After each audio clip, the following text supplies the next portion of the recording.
Kita ke informasi lainnya, saudara, hingga saat ini di Kota Banda Aceh, khususnya madrasah belum melaksanakan pertemuan tatap muka. Meski begitu, seluruh sekolah dibuka agar peserta didik dapat langsung ke sekolah jika terjadi kendala dalam proses belajar mengajar secara daring.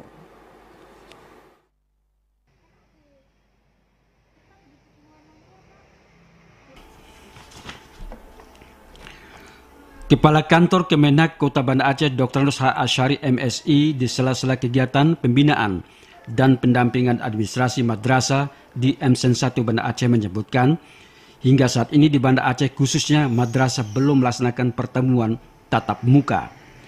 Meski begitu, seluruh madrasah tetap buka dalam memberikan layanan bagi masyarakat. Sementara menjawab keluhan masyarakat mengapa hingga saat ini masih dilakukan pembelajaran secara daring, Kak-Menak Banda Aceh menegaskan hal ini sesuai dengan edaran 4 menteri yang diberikan kewenangan kepada pimpinan daerah mana yang membolehkan tatap muka tersebut.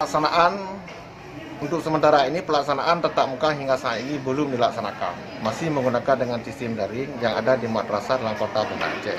Tapi seluruh madrasah dibuka dalam rangka memberikan pelayanan kepada masyarakat. Hal ini adalah untuk menjawab terhadap keluhan masyarakat. Kenapa sampai saat ini madrasah belum dibuka dengan sistem menggunakan tatap muka? Hal ini disebabkan hingga saat ini sesuai dengan surat edaran 4 menteri diberi kewenangan kepada Bupati, Wali Kota dan Gubernur untuk mengambil kebijakan daerah-daerah mana yang bisa dilaksanakan dengan sistem tatap muka.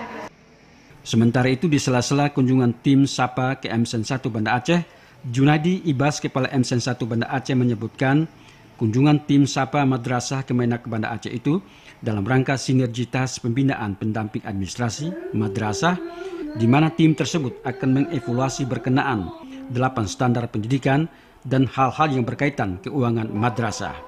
Tim Liputan TVRI Aceh melaporkan.